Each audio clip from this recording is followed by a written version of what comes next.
Bonjour à tous. Alors, nous allons faire aujourd'hui les artériopathies oblitérantes du membre inférieur. Et avant de rentrer dans le vif du sujet, je vais vous parler d'abord, d'une manière générale, sur la pathologie artérielle. Il faut savoir que la pathologie artérielle comprend trois entités. Premièrement, lorsqu'on a donc un problème au niveau de l'aorte ou ce qu'on appelle la maladie artérielle aortique.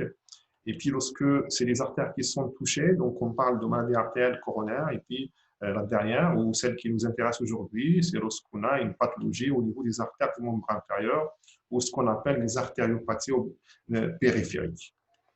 Alors, on commence d'abord par la maladie artérielle aortique. La maladie artérielle aortique est définie par une dilatation focale et permanente de l'artère avec perte de parallélisme des parois et ce qu'on appelle communément les anévrismes. Il faut savoir que l'étiologie principale des anévrismes est l'athérosclérose. Et lorsqu'on parle d'athérosclérose, donc obligatoirement, on doit rechercher les facteurs de risque cardiovasculaire d'athérosclérose et retenir dans ce cas précis donc de pathologie de l'aorte que le tabagisme est le facteur de risque cardiovasculaire le plus important. Ça, c'est le premier point. Le deuxième point, donc, les localisations les plus fréquentes d'anévrisme de l'aorte concernent surtout l'aorte abdominale. Avec ces trois entités-là, donc l'artère surrénale, les artères poplitées et les artères iliaques. Ces anévrismes prennent deux types de formes. La première, celle-là que vous voyez donc ici, ce qu'on appelle les anévrismes fusiformes.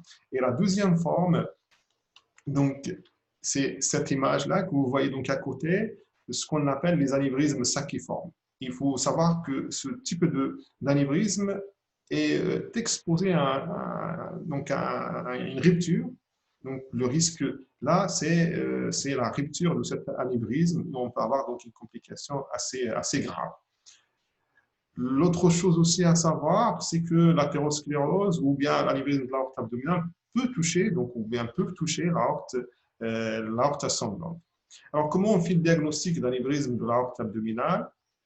Eh bien, souvent, donc, le diagnostic se fait d'une manière fortuite. Lorsqu'on fait une échographie abdominale ou un scanner abdominal pour un patient pour autre chose, pour un autre symptôme, pour une autre pathologie, donc on tombe assez souvent, c'est donc un anévrisme de l'aorte abdominale. Et plus rarement, on peut faire un diagnostic suite à une complication. Donc, ça peut être un embole qui est parti, qui s'est détaché de cet anévrisme, qui est parti boucher donc une artère périphérique, ce qu'on appelle les embolies distales. Parfois, l'anévrisme est tellement important, donc il peut comprimer les organes de voisinage, donc on peut avoir, donc ça peut être un signe d'appel. Et malheureusement, et heureusement que c'est rare, parfois c'est carrément donc un syndrome de rupture et c'est pas évident de récupérer le patient dans ce cas précis. Alors, quand est-ce qu'il faut proposer donc une solution à ces patients? Premièrement, c'est lorsqu'on a un anévrisme important, au-delà de 5 cm de diamètre. Deuxièmement, lorsqu'on a une progression ou une évolution rapide de l'anévrisme qui dépasse les 0,5 cm par an. Et troisièmement, c'est lorsque donc on a une forme sacciforme, comme on l'a vu tout à l'heure, puisqu'on sait que le risque de rupture est très important. Donc, il faut les prendre en charge rapidement, c'est ce type d'anévrisme. Et puis, quatrièmement, c'est lorsque l'anévrisme est symptomatique, et le maître symptôme là, c'est la douleur abdominale. Dernière indication donc, pour faire un geste, c'est lorsqu'on est devant un anévrisme associé à une artériopathie oblitérante du membre inférieur invalidante. Alors, qu'est-ce qu'on fait à ces patients? Donc, deux types de traitements. Soit on les traite par voie endovasculaire, donc par voie fémorale, sans apport chirurgical. Donc, on mettra une prothèse renforcée d'instinct. Donc, on va exclure l'anévrisme donc par ce type de prothèse. Donc, ça se fait par voie fémorale ou bien carrément l'option chirurgicale, donc on ouvre et on enlève l'anévrisme ou la partie pathologique de l'aorte et le chirurgien va placer donc une prothèse qui va donc coudre de part et d'autre de cette aorte. Alors, deuxième entité, c'est la maladie artérielle coronaire et qui regroupe l'insuffisance coronaire stable ou longueur stable et syndrome coronaire aigu. Donc, ce n'est pas le sujet d'aujourd'hui. Je pense que vous avez fait déjà donc l'insuffisance coronaire stable et vous ferez donc dans les prochains jours les syndromes coronaires aigus. Alors, Donc, la troisième entité, celle qui nous intéresse bien évidemment aujourd'hui, c'est les artériopathies périphériques. Il faut savoir que le tableau clinique des artériopathies périphériques diffère ou bien dépend de la localisation. Donc, on peut avoir un accident vasculaire cérébral constitué ou bien un accident ischémique transitoire lorsque l'artériopathie concerne les carotides. Et on peut avoir aussi donc, une douleur à l'effort au niveau du doigt ou carrément un tableau d'ischémie aiguë lorsque l'artériopathie touche le membre supérieur. On peut avoir aussi donc, une insuffisance rénale ou une hypertension artérielle ou les deux associés. Donc, en cas d'atteinte des artères rénales, on peut avoir une ischémie mésentérique chronique ou une ischémie mésentérique aiguë lorsque les artères mésentériques sont touchées. Comme on peut avoir aussi donc, une artériopathie oblitérante du membre inférieur lorsque la localisation de l'artériopathie se trouve au niveau du membre inférieur. Alors, je vais vous faire ce cours-là, donc sous forme de cas cliniques que je vais commenter au fur et à mesure. Je me suis dit peut-être c'est mieux que de faire un cours magistral à 100%. Et je me suis dit peut-être le message passera mieux comme ça, donc à travers cette visioconférence. Donc, vous me répondez après, c'est ça, bien évidemment, à travers vos questions, est-ce que c'est une formule qui vous arrange ou bien vous préférez donc la formule de donner un cours magistral. De toute façon, il n'y a pas de souci, je vous envoie aussi donc un polycope où c'est bien détaillé, donc l'artériopathie oblitérante du membre inférieur ainsi que l'ischémie aiguë du membre inférieur. Alors, on revient à notre cas. Donc, c'est un patient âgé de 61 ans et qui consulte à notre niveau, à votre niveau plutôt, pour douleur thoracique. Donc, il vous dit que j'ai mal, docteur, au niveau de la poitrine, dès que je fais un effort. Et cet effort-là, donc, il réapparaît à chaque fois. Je fais le même effort, c'est-à-dire pas longtemps, c'est-à-dire quelques minutes. Donc, ma question est facile. Donc, quel est votre diagnostic? Quel diagnostic vous allez évoquer? Je crois que c'est une question facile. Donc, tout le monde va répondre qu'il s'agit d'un longueur d'effort ou d'une angine de poitrine. Donc, effectivement, il s'agit bel et bien d'un symptôme en faveur d'un longueur d'effort. Donc, par la suite, certainement, vous allez chercher les facteurs de risque cardiovasculaire, sachant que l'angine de poitrine, l'étiologie principale de l'angine de poitrine est l'athérosclérose. Donc, vous allez rechercher les facteurs de risque cardiovasculaire de l'athérosclérose. Vous allez poser la question à votre patient, est-ce qu'il fume ou pas? Est-ce qu'il est hypertendu ou si est-ce qu'il est diabétique ou pas? Et vous allez rechercher aussi une dyslipidémie. Et puis, vous allez faire aussi donc, la sémiologie cardiovasculaire. Donc, vous devrez rechercher les antécédents cardiovasculaires de ce patient ou le terrain. Donc, vous allez chercher donc, est-ce que le patient n'a pas fait d'accident vasculaire cérébral auparavant? Est-ce qu'il n'a pas fait d'infarctus du myocarde ou d'ischémie digestive aussi? Alors, les facteurs de risque, vous les connaissez, les facteurs de risque modifiables et d'autres non modifiables. Là aussi, donc, il faut retenir que le tabagisme est le facteur de risque cardiovasculaire le plus important en cas d'artériopathie oblitérante du membre inférieur. Alors, vous devrez faire aussi un examen cardiovasculaire complet et vous allez axer votre examen et vous allez faire aussi un examen vasculaire détaillé. Vous allez prendre la tension au niveau des deux bras. Vous allez rechercher de manière systématique les pouls et vous allez ausculter les trajets vasculaires à la recherche d'un souffle. Et vous devrez examiner aussi la peau et les fanères du membre inférieur de votre patient. Donc, l'examen cardiovasculaire de notre patient, de notre cas clinique, alors apparemment, donc, il n'a pas d'antécédent ce patient, et puis voilà l'examen, il a une tension correcte à 130/80, il n'a pas de souffle cérébrovasculaire, l'examen de la peau et du fanère est normal. Alors, la seule anomalie qu'on a trouvée, c'est qu'on n'a pas pu palper le pouls fémoral droit. Donc, on est en présence d'un patient avec un examen normal, sauf l'absence du pouls fémoral droit. Donc, ma deuxième question, quel est votre diagnostic maintenant? Donc, certainement, on va retenir longueur d'effort et vous allez rajouter un autre diagnostic à cette longueur d'effort. Il s'agit d'une artériopathie oblitérante du membre inférieur associée à cette longueur. Alors, dans ce cas précis, l'artériopathie oblitérante du membre inférieur est définie par l'absence de ce pouls fémoral. Donc, il s'agit d'une artériopathie oblitérante du membre inférieur asymptomatique puisque le patient ne se plaint de rien. Donc, finalement, on a retenu le diagnostic d'ombre d'effort associé à une artériopathie oblitérante du membre inférieur asymptomatique chez notre patient. Donc là aussi, l'athérosclérose est le facteur de risque cardiovasculaire ou bien l'étiologie principale de l'artériopathie oblitérante du membre inférieur. On ne va pas donc se répéter, les facteurs de risque cardiovasculaire sont les mêmes donc, que celles de la coronaropathie. Alors, d'autres étiologies peuvent donc être responsables d'une artériopathie oblitérante du membre inférieur. Il faut y penser lorsqu'on est devant un jeune patient sans facteur de risque cardiovasculaire. Il faut penser donc à ce type de pathologie, donc la thrombongite de Berger. Il faut penser aussi parfois donc à certaines artériopathies inflammatoires qui peuvent donner de l'artériopathie oblitérante du membre inférieur, notamment chez la femme sans facteur de risque cardiovasculaire, comme la maladie de Takahashi ou la maladie de Horton. Donc, alors, on a diagnostiqué une artériopathie oblitérante du membre inférieur asymptomatique chez ce patient. Alors, pourquoi les patients ils sont asymptomatiques malgré qu'ils ont un problème donc, un réel au niveau des artères du membre inférieur? Voilà donc quelques explications. Donc, les raisons du caractère asymptomatique, parfois, c'est parce que ces patients-là réduisent leur activité journalière, donc ils ne marchent pas beaucoup. Comme c'est le cas chez notre patient, parce qu'il avait un angor, donc du coup, il est gêné par rapport donc, à cet angor, donc il ne marche pas beaucoup, et du coup, il ne ressent rien au niveau du membre inférieur, donc ça peut être une explication.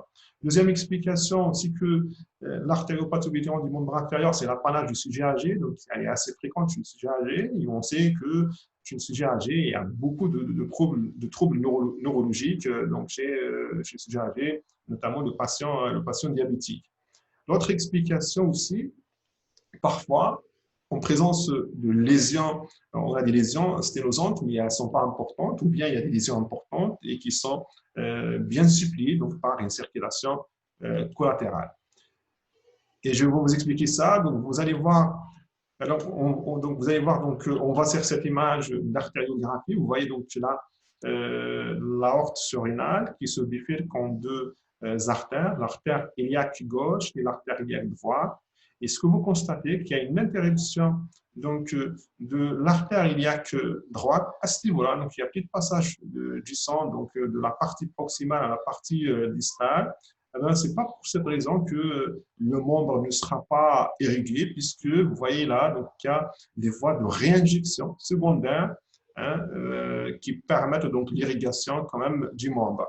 Alors, c'est comme, par exemple, si vous voulez aller d'un point à un autre, par exemple, si vous voulez assister à mon cours à la fac centrale, malheureusement, vous ne pouvez pas le faire donc maintenant à cause du confinement. Donc, vous allez prendre certainement le chemin le plus rapide, donc vous allez prendre l'axe principal qui est l'autoroute, mais si elle est bouchée, vous allez prendre des voies secondaires, des raccourcis, donc vous allez arriver quand même donc, à la fac, mais vous allez mettre plus de temps. C'est la même chose lorsqu'on a donc l'axe artériel principal est bouché, c'est pas pour cette raison que le membre ne sera pas irrigué. Il y aura toujours donc des voies secondaires qui permettent donc l'irrigation de ce membre, souvent d'une manière insuffisante, mais ils vont quand même donc irriguer ce membre-là, ce qu'on appelle la circulation collatérale ou bien la circulation de suppléance.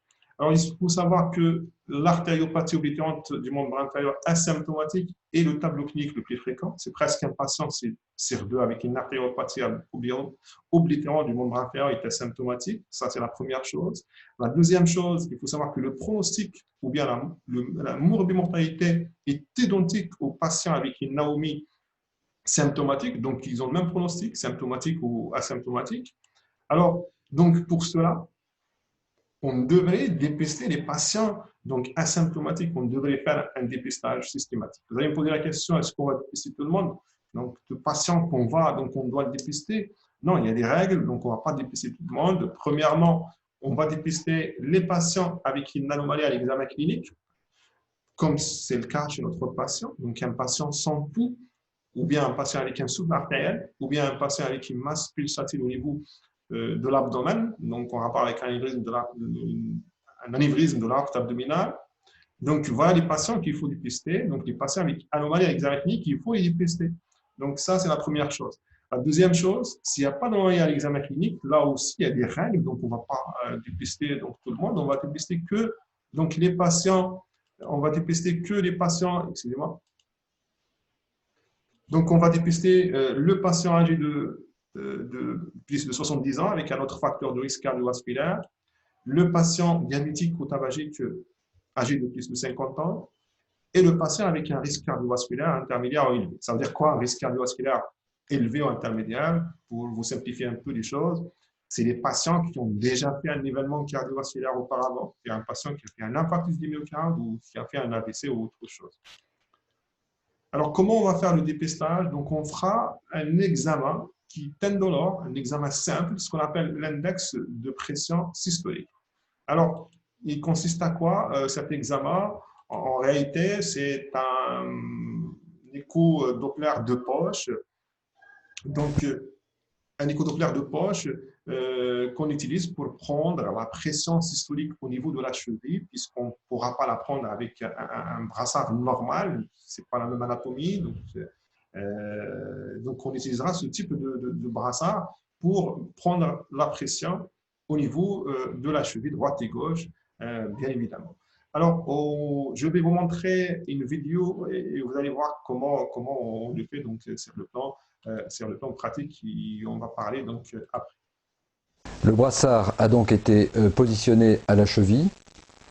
On met une noisette de gel qui permet la conduction des ultrasons. La sonde va être positionnée ici en regard de l'artère tibiale postérieure avec un angle de 45 degrés par rapport à la peau.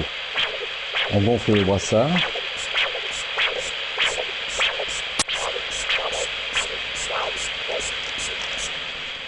Disparition du signal. On dégonfle le brassard. La réapparition du signal donne la pression systolique. Très bien. Donc, vous avez vu comment on fait pour prendre la pression systolique au niveau de la cheville. Il faut savoir qu'une fois qu'on a pris donc, cette pression systolique au niveau de la cheville, on doit la prendre donc à droite et à gauche. Alors, l'EPS, c'est le rapport entre la pression systolique de la cheville, c'est la pression systolique du membre supérieur la plus élevée. Donc, on prendra la pression droite ou gauche, celle qu'on trouve la plus élevée. Normalement, à l'état normal, la pression systolique au niveau de la cheville et au niveau du membre supérieur est la même. Donc, si on fait un rapport, donc obligatoirement, on va trouver un chiffre qui est égal à 1. Par contre, s'il y a une sténose ou s'il y a une occlusion d'une artère du membre inférieur, automatiquement, la pression au niveau du membre inférieur, elle sera basse. Donc, si on fait ce rapport-là, on va tomber donc, sur un chiffre qui est inférieur à 1. Donc, on parle d'hémodynamique normale lorsqu'on a un index de pression systolique entre 0,9 et 1,3. On parle d'artériopathie oblitérante du membre inférieur lorsqu'on a un EPS moins de 0,9, bien compensé entre 0,75 et 0,9, peu compensé entre 0,4 et 0,75 et sévère, moins de 0,4. Alors, et pour les patients avec un index de pression systolique supérieur à 1,3, là, pour ces patients-là, on ne pourra pas trancher. Pourquoi? Parce que souvent, ces patients-là avec un index pareil ont des artères calcifiées, ce qu'on appelle la médiacalcose. Ça se voit chez le patient diabétique, le patient âgé, le patient aussi en insuffisance rénale ou bien le patient dialysé. Qu'est-ce qu'on fait donc à ces patients pour avoir la certitude de l'artériopathie oblitérante du membre inférieur? Donc, on fera un autre examen qui ressemble à l'index de pression systolique pris au niveau de la cheville, mais cette fois-ci, on ne va pas le prendre au niveau de la cheville, on va le prendre au niveau du gros orteil, ce qu'on appelle l'index de pression au gros orteil. Alors, c'est le même principe, donc on mettra un petit brassard adapté donc, au gros orteil. On va essayer donc avec le doppler de poche qu'on a vu tout à l'heure, donc à chercher le pouls au niveau du gros orteil et on prendra donc une pression systolique à ce niveau-là. Même chose que ce que vous avez donc tout à l'heure sur la vidéo. Et puis on va diviser donc cette pression, c'est la pression qu'on trouve au membre supérieur. Si le rapport est inférieur ou égal à 0,7, on pourra parler dans ce cas-là d'artériopathie oblitérante du membre inférieur. Donc, on va revenir à notre cas clinique. rappelez-vous, donc le fameux patient avec encore d'effort et un pouls abouli, mais qui n'avait pas de symptômes. Donc, on l'a traité, par rapport à son angine de poitrine, bien évidemment. Donc, il s'est amélioré sur le plan clinique par rapport à l'angine de poitrine. Et du coup, donc, le patient, on lui a conseillé de faire du sport. Il a commencé à marcher. Eh ben, le problème, c'est qu'il revient un mois après. Il nous a dit que, voilà, donc malgré les médicaments, il se plaint donc d'une douleur au niveau du mollet. Alors, il nous a dit que cette douleur-là, elle est un type de crampe, elle ressemble à une crampe, et qu'il est obligé d'arrêter donc la marche. Alors, ma question dans ce cas-là, quel est votre diagnostic? Je crois que c'est tout le monde qui va me répondre qu'il s'agit d'une artériopathie oblitérante du membre inférieur symptomatique dans ce cas-là, puisqu'il se plaint d'une claudication intermittente. La claudication intermittente, donc on a dit donc chez ce patient-là, donc généralement c'est une douleur à type de crampe au niveau du mollet et elle est largement suffisante pour poser le diagnostic d'AOMI symptomatique. Il faut savoir que ce tableau clinique est aussi moins fréquent que le tableau asymptomatique. On peut la retrouver chez à peu près 45% du patient. Théoriquement, la claudication est définie comme une fatigue, un inconfort, une douleur. Elle apparaît dans un groupe musculaire parce qu'elle peut concerner aussi donc, la cuisse, les jambes, donc les pieds. Donc, il n'y a pas que le mollet qui peut être touché. Il faut savoir aussi que parfois, les patients peuvent se plaindre d'une douleur donc atypique, comme l'angine de poitrine aussi. Donc, l'angine de poitrine, il y a l'angine de poitrine angineuse stable, il y a aussi les équivalents donc, qui sont atypiques. La même chose pour la claudication intermittente. Il faut savoir aussi qu'elle oblige le patient à s'arrêter, ça on l'a déjà dit. Donc, elle peut être localisée au niveau du pied, la cuisse, la hanche, et qu'il faut savoir aussi qu'elle cède à l'arrêt de l'effort. Et dernier point, la claudication intermittente, ou ce qu'on appelle l'ischémie d'effort, n'est pas une urgence. Donc, l'examen clinique, on ne va pas s'étaler sur ça puisqu'on l'a déjà fait. Donc, vous devrez donc faire un examen cardiaque, qui est un examen vasculaire complet. Et il faut donc faire la part des choses. Donc, il y a des diagnostics différentiels donc, à éliminer. Il y a certains patients donc, avec des problèmes vasculaires qui peuvent donner, on peut avoir donc, un semblant de claudication intermittente, notamment les patients donc, avec une thrombophlébite, avec plutôt donc, une insuffisance veineuse chronique ou une thrombophlébite, ils peuvent avoir donc, un semblant de claudication intermittente. Certaines pathologies rhumatologiques comme l'arthrose de la hanche, du genou, de la cheville donc, peuvent donner un équivalent de claudication intermittente. Et aussi, le canal lombaire étroit ou bien certains sciatalgies peuvent donner donc des problèmes qui ressemblent un peu à la claudication intermittente artérielle. Donc, nous avons vu que l'artériopathie oblitérante du membre inférieur est en rapport avec une diminution de calibre des artères du membre inférieur. Nous avons vu qu'elle peut être symptomatique ou asymptomatique. Nous avons vu aussi que l'étiologie principale est l'athérosclérose. Et nous avons vu aussi que le diagnostic, on pourra le faire facilement en se basant sur la clinique et la mesure de l'index de pression systolique. Alors, dans un premier temps, vous avez aussi, dans un premier temps, il n'y a pas de souffrance viscérale. Et puis, par la suite, on peut avoir donc, une claudication ou une douleur donc, à l'effort. Et puis, dans un stade ultime, si le patient n'est pas pris en charge, on peut donc aller vers carrément donc, une ischémie critique de ce membre-là. Et le risque d'amputation est très, très important. Donc, théoriquement ou schématiquement, on peut classer l'artériopathie oblitérante du membre inférieur en 3 situations. Donc, le stade asymptomatique, le stade d'ischémie d'effort et le stade d'ischémie de repos qu'on va faire par la suite. Qu'il faut faire la part des choses. Donc, là, on parle donc d'artériopathie oblitérante du membre inférieur. L'ischémie est une entité à part qui est principalement liée à des processus cardio-emboliques. Donc, ça n'a rien à voir avec l'artériopathie oblitérante du membre inférieur. Donc, on fera ça vers la fin. Alors, il y en a plusieurs classifications qui ont essayé de classer les artériopathies oblitérantes du membre inférieur. Il y a la classification des anglo-saxons de Redford. Vous avez la classification de Lurich et Fontaine, que je pense que vous la connaissez, c'est la plus ancienne. C'est une classification clinique qui classe les patients en 4 stades. Le stade asymptomatique, le stade de claudication intermittente, qui est le stade 2. Le stade 3, c'est lorsqu'on a les douleurs du décubitus. Et le stade 4, c'est lorsqu'on a des troubles trophiques. Donc voilà, donc c'est une classification clinique. Mais actuellement, la tendance, c'est plutôt, on a tendance à utiliser cette classification. Donc c'est plutôt les chirurgiens qui utilisent donc cette classification et classent l'artériopathie oblitéran du membre inférieur en 3 stades. Le stade asymptomatique, le stade d'ischémie d'effort et le stade d'ischémie de repos.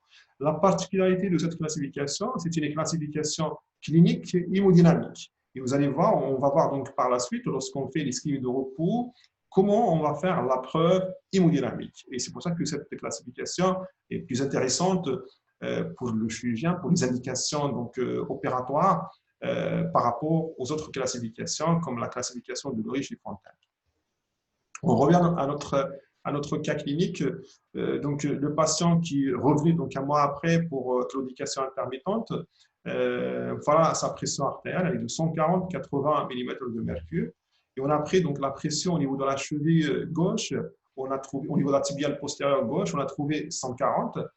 Et au niveau de la tibiale postérieure droite, on a trouvé 90 mm de mercure. Ma question là, calculer l'index de pression systolique de ce patient. Rappelez-vous que l'index de pression systolique, c'est le rapport entre la pression systolique de la cheville et la pression systolique humérale. Donc, si on va s'amuser à le calculer ici, à gauche, donc on va diviser 140, regardez ici, donc c'est 140 sur 140, donc à gauche, l'index de pression systolique est égal à 1, c'est normal. À droite, si on s'amuse à diviser 90 sur 140, on va trouver 0,64. Donc, c'est en faveur d'une artériopathie oblitérante du membre inférieur. Si on va voir donc l'interprétation clinique de l'EPS, on est dans cette case-là. Donc, on est en présence d'une artériopathie oblitérante du membre inférieur peu compensée. Alors, donc, qu'est-ce que vous allez faire chez ce patient pour documenter l'atteinte artérielle du membre inférieur? Donc, cliniquement, on sait qu'il s'agit bel et bien d'une artériopathie oblitérante du membre inférieur, symptomatique. On a fait l'EPS, on a trouvé un EPS à droite à 0,64. Donc, on est en présence d'une AOMI peu compensée. Là, maintenant, quel examen complémentaire vous allez demander pour documenter l'atteinte artérielle du membre inférieur? La réponse, donc, on fera un écho-Doppler. L'écho-Doppler, donc l'écho-Doppler permet le diagnostic positif, il permet aussi un diagnostic topographique et le retentissement. Et vous voyez donc cette image-là, donc cette sténose qui n'est pas complètement obstructive de cette artère du membre inférieur. Alors, il faut savoir aussi une chose, que parfois on a tendance à faire des tests à l'effort chez ces patients-là avec artériopathie oblitérante du membre inférieur. On a vu tout à l'heure l'EPS, donc on le fait au repos. Parfois, on peut le faire donc à l'effort chez certains patients. Certains patients, on a des doutes. Donc, l'EPS est dans une zone grise, on n'arrive pas à trancher. Donc, on pourra faire l'EPS donc en faisant un genre d'épreuve d'effort. Donc, c'est une épreuve d'effort standardisée. Donc, on fera qu'un seul palier avec une vitesse 3,2 km par heure et une pente de 12%. Et on va mesurer la pression systolique au niveau de la cheville, soit au moment de l'effort ou bien après.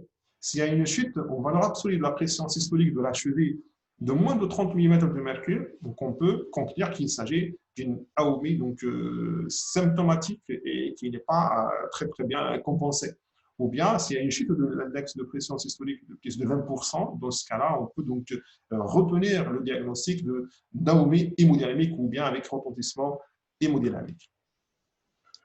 Alors, par la suite, quel examen complémentaire vous allez faire pour documenter la maladie artériosclérose? Vous savez que l'artériosclérose, c'est une maladie diffuse. Donc, si on a une artériopathie oblitérante du membre inférieur, obligatoirement, vous devriez rechercher les autres territoires. Vous devrez rechercher donc une autre atteinte dans d'autres territoires, puisque c'est une maladie diffuse, l'artériosclérose. D'ailleurs, la preuve, ce patient, il a un longueur d'effort et en même temps, il a une artériopathie oblitérante du membre inférieur. Donc, on devrait faire d'une manière systématique un écho-Doppler des carotides et de l'aorte et des artères rénales. Et pour les coronaires, donc, on doit faire un ECG ou une écho de stress ou un coroscanner. Donc voilà, le bilan d'expansion, si vous voulez, de l'athérosclérose qu'on doit faire chez tout patient avec un longueur d'effort, une angine de poitrine ou bien avec une artériopathie oblitérante du membre inférieur. Donc à chaque fois qu'on est devant une localisation de l'athérosclérose dans un territoire, on doit chercher donc ailleurs une autre localisation. La question numéro 5, donc quel est le traitement que vous allez donner à ce patient? Alors, le premier volet du traitement, c'est un entraînement à la marche. Donc, on va demander au patient de faire du sport. Vous allez me poser la question, comment on va demander à un patient qui n'arrive même pas à marcher, d'ailleurs, il est venu donc à votre consultation la deuxième fois parce qu'il n'arrive même pas à marcher. Alors, comment on va lui demander de faire de la marche? Alors, vous pouvez me croire, donc c'est le premier volet du traitement recommandé et ça donne de très, très bons résultats. Voilà ce qui est recommandé. Donc, on demande au patient de faire 3 séances d'une heure par semaine pendant au moins 3 mois, ou bien carrément un exercice quotidien au-delà de 30 minutes. Donc, dans d'autres ailleurs, il y a des centres spécialisés pour ça. Nous, on n'a pas de centre pour ça, donc on pourra donc apprendre donc en consultation à le patient de faire ça. Vous pouvez me croire, il pourra petit à petit améliorer son périmètre de marche et ça donne de très, très bons résultats par la suite. Alors, le deuxième volet donc, du traitement, c'est la prise en charge médicamenteuse. Mais avant de donner des médicaments donc, à notre patient, on doit corriger les facteurs de risque cardiovasculaire. Donc, si le patient est un fumeur, donc il doit arrêter la cigarette, on peut l'orienter chez un médecin spécialisé ou une consultation spécialisée, et un tabacologue, donc il pourra l'aider pour l'arrêt de la cigarette. S'il est diabétique, on doit équilibrer son diabète. Et il faut avoir donc un hémoglobine glycosylée moins de 7%. Et c'est les dyslipidémiques qu'on doit donc le traiter. Et on doit avoir donc un taux d'LDL, le mauvais cholestérol, moins de 0,7 g par litre. Et c'est l'hypertendu, on doit traiter aussi son hypertension artérielle. Et l'objectif tensionnel chez ces patients-là, donc les patients avec artériopathie du membre inférieur, on n'a pas besoin d'avoir donc un chiffre moins de 130-80. Donc c'est recommandé d'avoir une pression moins de 140-90 mm de mercure. Donc, on arrive à la prise en charge médicamenteuse. Donc, on parle de prévention secondaire. Pourquoi? Parce que le patient a fait donc, un événement. Donc, il a fait un longueur, il fait une artériopathie oblitérante du membre inférieur. Donc, on n'est plus dans la prévention primaire, on est dans la prévention secondaire.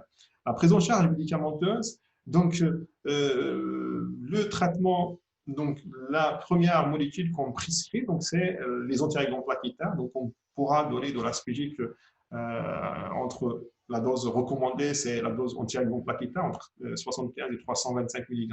On a tendance à donner à nos patients des sachets à 100 mg. On pourra donner donc un inhibiteur des anti-PWY12, donc on pourra donner du Plavix aussi, si le patient est allergique à l'aspirine ou s'il ne supporte pas l'aspirine, on pourra donc lui donner du Plavix. Alors, une chose importante à retenir, il faut savoir qu'actuellement, les antiagrégants plaquettaires, ils sont recommandés seulement chez le patient symptomatique. Donc, le patient asymptomatique, on n'a pas à lui donner donc, les antiagrégants plaquettaires. Ça, c'est nouveau. Donc, selon les dernières recommandations, avant de donner les antiagrégants plaquettaires pour tout le monde, une fois qu'on fait le diagnostic d'AOMI symptomatique ou asymptomatique, on prescrit l'aspirine. Mais depuis presque 2 ans, on a tendance à ne plus donner donc, de l'aspirine chez le patient asymptomatique. Pourquoi? Parce que donc, il y a des études qui ont été faites et on a trouvé qu'il y a un risque hémorragique important sans qu'il y ait un bénéfice donc évident. Voilà pourquoi on revient sur la prescription systématique de l'aspirine chez le patient avec une artériopathie oblitérante du membre inférieur. Donc, ça, c'est la première chose. Alors, les anticoagulants n'ont pas de place dans l'artériopathie oblitérante du membre inférieur. Donc là, on est en train de parler de l'artériopathie oblitérante du membre inférieur. Donc, il ne faut pas mélanger avec l'ischémie aiguë. L'ischémie aiguë, le traitement de base, c'est les anticoagulants, mais l'artériopathie oblitérante du membre inférieur, il n'y a pas d'indication au traitement anticoagulant. Alors, les statines, ils sont recommandés chez tous les patients avec une AOMI, symptomatique ou asymptomatique. Il faut savoir que les statines ont un effet bénéfique, un effet stabilisateur plutôt de plaques d'athérosclérose, que ce soit donc au niveau du membre inférieur ou bien au niveau des artères coronaires. Donc ça, c'est pour ça qu'ils sont recommandés, donc c'est pour ça qu'on les donne d'une manière systématique. Donc ça, c'est la première raison. La deuxième raison, donc les statines, on sait qu'ils vont donc diminuer le mauvais cholestérol, donc ils vont diminuer le LDL cholestérol. Alors, les IEC, les inhibiteurs d'enzymes de conversion, ou bien les antagonistes donc, de l'angiotensine 2, on les donne chez le patient avec une artériopathie oblitérante du membre inférieur. S'il est hypertendé, s'il n'est pas hypertendé, on ne les donne pas de manière systématique. Pourquoi je vous dis ça? Parce qu'avant, on les donnait de manière systématique chez le patient hypertendu ou pas. Mais actuellement, on les donne seulement chez le patient hypertendu. Donc, s'il est hypertendu, on doit donner donc, cette molécule IEC, ou bien s'il y a une intolérance, on donne ARA2. Donc, voilà les deux médicaments préférés ou de prédilection qu'on doit donner en cas d'hypertension artérielle chez le patient hypertendu avec une artériopathie oblitérante du membre inférieur. Il faut savoir que les bêta-bloqueurs n'ont plus de place pour le traitement de l'artériopathie oblitérante du membre inférieur parce qu'il fait un temps qu'on donnait donc même les bêta-bloqueurs pour traiter l'artériopathie oblitérante du membre inférieur. Alors, pour résumer tout ça, je sais que c'est un peu barbant. Pour résumer donc, tout ça, donc il faut noter qu'en cas d'ischémie d'effort, donc en cas d'AOMI avec claudication intermittente ou d'AOMI symptomatique, donc on donne de l'aspirine, une statine et on donne un IEC si le patient est hypertendu. Donc voilà donc les trois classes thérapeutiques qu'on pourra donner chez le patient avec une artériopathie oblitérante du membre inférieur symptomatique. Aspirine, statine, donc bithérapie, IEC ou ARA2, c'est le patient est aussi hypertendu. Donc ça c'est facile. Chez le patient avec une AOMI asymptomatique, là, donc on ne donne pas d'aspirine, on donne seulement donc, des statines et on donne un IEC si le patient est hypertendu. Donc il n'y a pas, vraiment, c'est pas très compliqué pour retenir ça. Alors, comment on gère une claudication intermittente sur le plan pratique? Donc, en présence d'une artériopathie oblitérante du membre inférieur avec symptomatique, donc avec une claudication intermittente, c'est recommandé de commencer par un traitement conservateur. C'est-à-dire, on va contrôler les facteurs de risque, on va demander aux patients de faire de l'entraînement physique ou de l'exercice, on va donc prescrire donc, une bithérapie, rappelez-vous, donc bithérapie statine et antiagoniste plaquettaire, et aussi si le patient est hypertendu pendant 3 à 6 mois. Donc voilà ce qui est recommandé dans un premier temps chez le patient avec AOMI symptomatique. Donc généralement, ça donne de très très bons résultats et d'ailleurs c'est prouvé, 75% de nos patients vont répondre donc, à cette prise en charge conservatrice. Donc par la suite, tout va bien, donc on va observer juste les symptômes et les facteurs de risque cardiovasculaire. Alors, donc on revient à notre cas. Le patient, donc, encore des fois avec claudication intermittente, rappelez-vous, il revient, on l'a traité, il a commencé à faire du sport, mais malheureusement, au bout de 3 mois, il revient parce qu'il a toujours mal, donc persistance du symptôme. Alors, dans ce cas-là, vous allez faire quoi à ce patient? Quel examen complémentaire vous allez faire à notre patient? Vous préférez un angioscanner ou une artériographie? Alors, l'idéal, c'est de faire un angioscanner. Et si vous voyez qu'il y a un problème, c'est l'angioscanner, c'est moins invasif que l'artériographie. Si vous voyez qu'il y a quelque chose sur l'angioscanner qui se prête à une angioplastie, donc il faut mieux donc, proposer le patient après à une artériographie pour faire un geste en même temps. Si vous voyez que ça s'apprête plutôt, c'est très compliqué et ce n'est pas faisable l'angioplastie chez ce patient-là, il faut le proposer d'emblée donc, à la chirurgie. Donc, vous allez voir, donc, notre patient, on a fait donc, un angioscanner et on est tombé sur une lésion donc, focale. Par la suite, donc, on a réalisé une artériographie. Voilà donc l'artériographie de notre patient. Vous voyez qu'il y a une lésion critique. Je ne sais pas si vous arrivez à voir ici. Donc, il y a presque pas de passage du sang donc, à travers l'iliaque droite. Ce qui explique donc, la persistance du symptôme malgré le traitement conservateur. Donc, le corps conservateur, ça n'a pas donné grand-chose. Donc, Chez ce patient, on est dans ce cas précis, donc après 3 mois, donc il rentre dans les 25%, les résultats ne sont pas très favorables, donc c'est recommandé de faire donc, un angio-scanner, et puis par la suite, si vous voyez que, si on voit que un geste interventionnel est faisable, donc on fera une artériographie pour faire une angioplastie. Si on voit qu'il n'est pas faisable, donc on propose au patient d'emblée à une chirurgie vasculaire. Donc voilà ce qu'on a fait chez notre patient. On a réalisé une angioplastie donc au ballon, et le patient donc, est sorti donc, le jour même avec un très bon résultat. Alors l'angioplastie, c'est comme celle qu'on réalise au niveau du coronaire. Donc c'est la voie d'abord, c'est par voie artérielle fémorale ou bien par voie radiale. Donc on mettra donc un stent de part et d'autre de cette lésion, et comme ça donc on permettra une irrigation correcte du membre. Alors, donc, quand est-ce qu'on propose un traitement chirurgical ou interventionnel chez le patient? Première indication, c'est lorsque le patient continue à se plaindre malgré le traitement, un traitement conservateur donc, bien conduit, donc au bout de 3 mois, comme c'est le cas chez notre patient. Donc, on n'a pas à proposer un traitement interventionnel chirurgical d'emblée. Donc, on propose d'abord un traitement conservateur, et puis tout va bien, tant mieux. On a vu que 75% de nos patients vont répondre à ce traitement. Dans le cas, dans les 25% restantes, dans ce cas-là, on doit proposer autre chose aux patients, donc soit un traitement chirurgical ou bien un traitement interventionnel. Alors, il y a 2 cas où on pourra proposer d'emblée, sans qu'on passe par un traitement, sans qu'on attend les 3 mois du traitement conservateur. Le premier cas de figure, c'est lorsqu'on a des lésions proximales invalidantes. On va voir un exemple par la suite. Ou bien lorsqu'on a des lésions menaçantes, c'est-à-dire qu'on a une lésion serrée, mais il n'y a pas de collatéralité. Donc, ces 2 cas de figure, on pourra proposer d'emblée un traitement chirurgical ou interventionnel à ces patients-là, bien évidemment avec le traitement conservateur. Donc, voilà un exemple d'un patient avec une lésion proximale invalidante. Vous voyez là, donc, il y a une oblitération de l'iliaque droite, de l'iliaque gauche, ou ce qu'on appelle une oblitération du carrefour aortique. Donc, ce patient, il se plaint d'une claudication avec douleur fessière. Il a une impuissance, il a une abolition du pouls fémoraux d'une manière bilatérale, et ce qu'on appelle le syndrome de Lurich. Donc, le syndrome de Lurich regroupe une oblitération du carrefour aortique, une claudication intermittente avec douleur fessière, une impuissance, une abolition bilatérale du pouls fémoraux. Alors, qu'est-ce qu'on propose donc, comme solution à ces patients? Donc, d'emblée, on va proposer donc, un traitement chirurgical parce que ce n'est pas évident de réaliser une angioplastie donc, à ce niveau-là. Généralement, ces patients-là se traitent par donc, un traitement chirurgical. Qu'est-ce qu'on va proposer? Il y a 2 types de traitements chirurgicaux.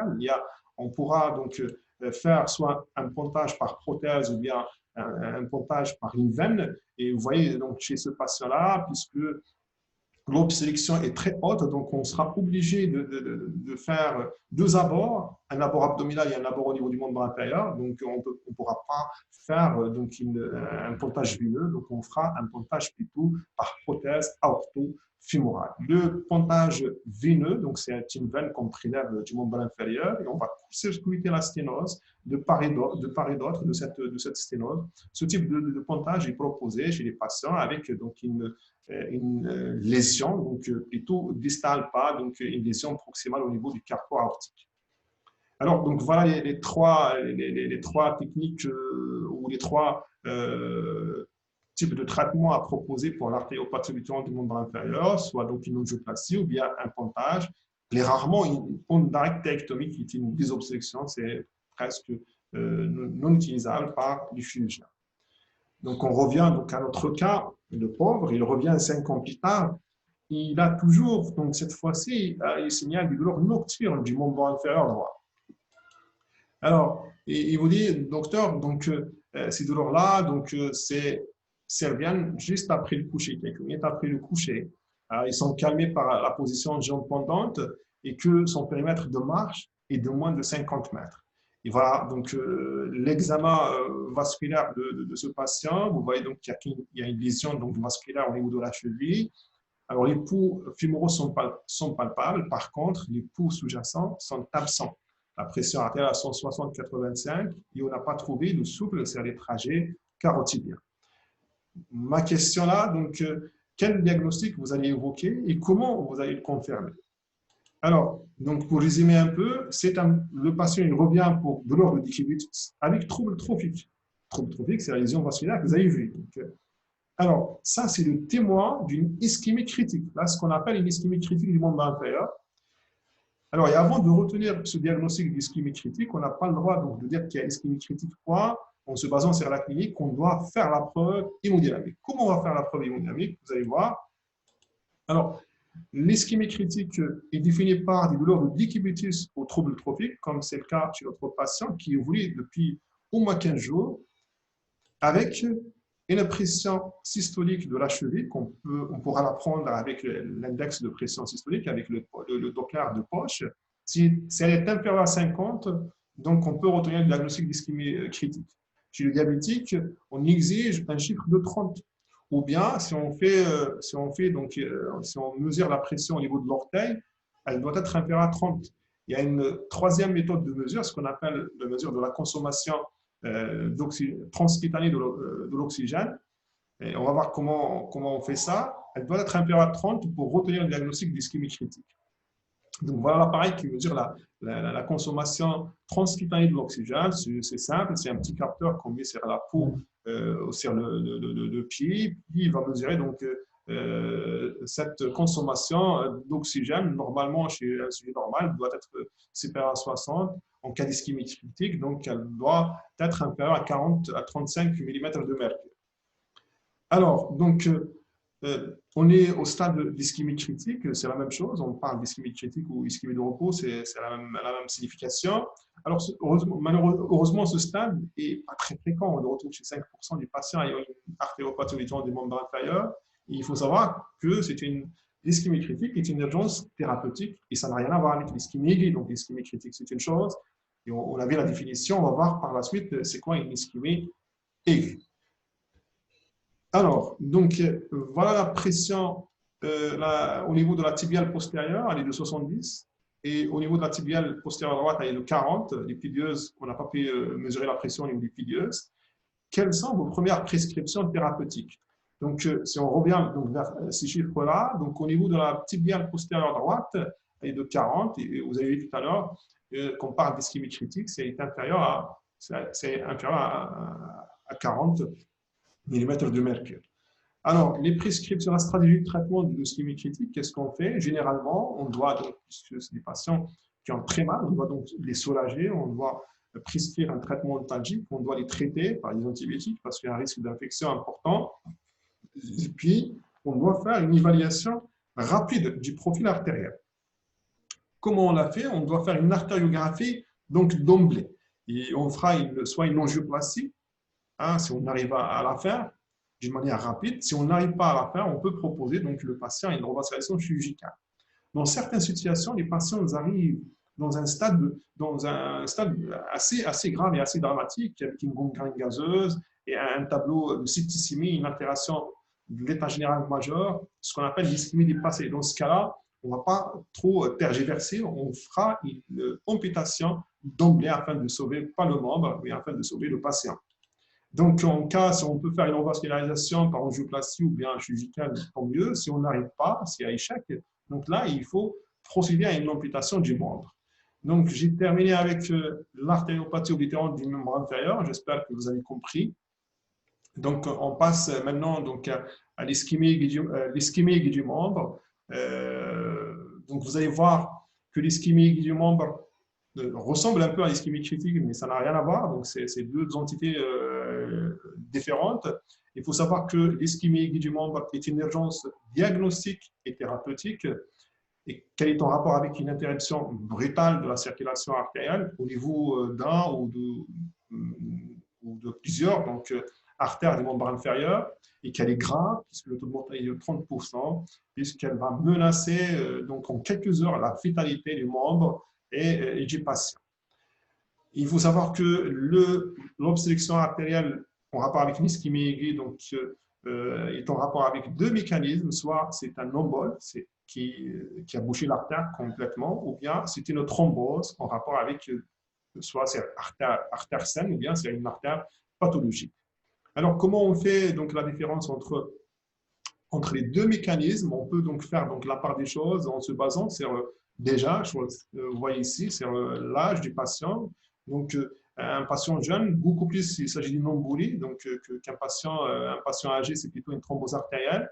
L'apparition de l'ischémie du membre inférieur en cas d'embolie est brutale, elle est progressive en cas de thrombose, elle est sévère et aiguë donc en cas d'embolie, et elle est plus modérée en cas de thrombose artérielle. Et puis, souvent, donc, il y a des anomalies cardiaques en cas d'embolie artérielle.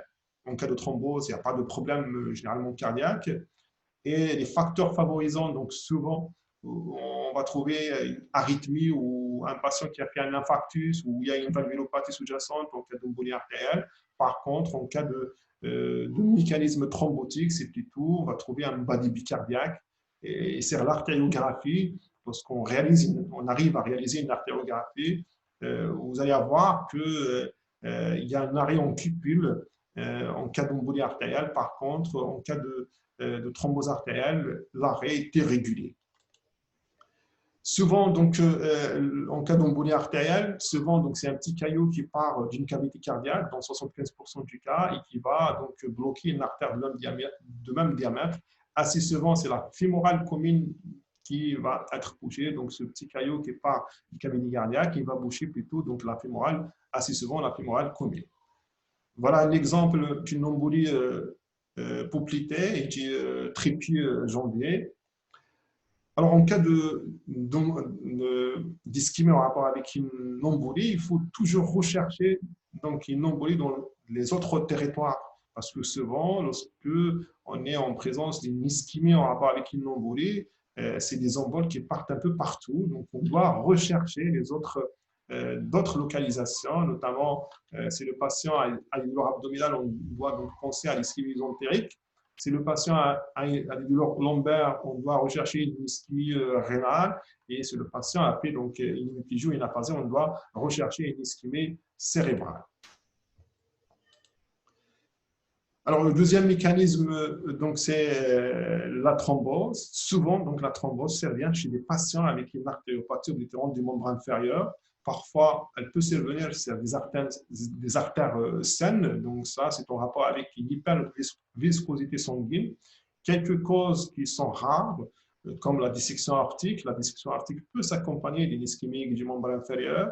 Certains médicaments peuvent entraîner donc, une ischémie aiguë du membre inférieur, des contraceptifs oraux ou bien des dérivés de l'ergot de sel. Donc, voilà les étiologies généralement de l'ischémie aiguë du membre inférieur. En fonction donc, de l'origine, c'est origine, si on a l'origine cardiaque, souvent c'est en rapport avec une ACIAPA ou bien une valvulopathie ou bien une endocardite.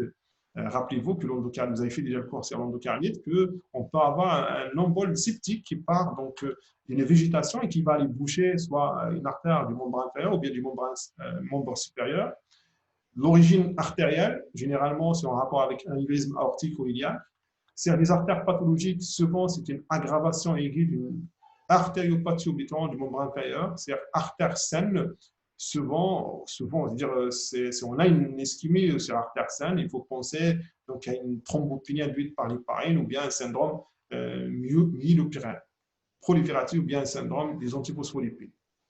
Sur le plan clinique, retenez les 4 P des anglo-saxons pour faire le diagnostic d'ischémie du membre inférieur. C'est quoi ces 4 P? Douleur, pâleur, abolition du pouls et froideur.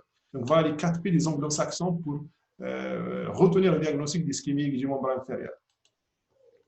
Alors, sur le plan clinique, toujours, le niveau d'obstruction artérielle repose sur la palpation du pouls, bien évidemment, et le niveau supérieur des signes d'ischémie.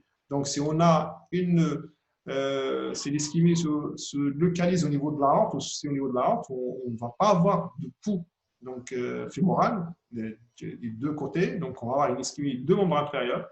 C'est l'embole ou bien la thrombose au niveau de l'artère iliaque. Donc, on va avoir une ischémie d'un seul membre. Donc, on n'aura pas un seul pouls fémoral qui sera aboli. Si on a donc une ischémie en rapport avec un embole ou une thrombose au niveau de l'artère fémorale superficielle ou poplitée, donc on va avoir une ischémie de jambe avec un pouls poplité abolé. En cas d'ischémie distale, donc souvent c'est une embolie ou une thrombose au niveau du trépied jambier. Il faut savoir que les lésions nerveuses s'installent rapidement en cas d'ischémie du membre inférieur au bout de 12 heures et les lésions musculaires au bout de 6 heures. Et la vitalité du membre, c'est 24 à 48 heures. La gravité de l'ischémie du membre inférieur dépend du niveau d'obstruction, de la cause de l'ischémie, de l'existence d'une circulation collatérale ou pas, de la pression artérielle systémique et que le risque vital après 6 heures est engagé. Alors, les examens complémentaires, est-ce qu'on doit faire des examens complémentaires ou bien on n'a pas le droit de faire des examens complémentaires? Alors, vous allez voir qu'on n'a pas à faire des examens complémentaires. En fait, les examens complémentaires, c'est en fonction de la gravité de l'ischémie. Voilà une classification que vous pouvez trouver donc, sur le Polycope aussi. Donc, M. Redford a classé l'ischémie aiguë en 3 stades.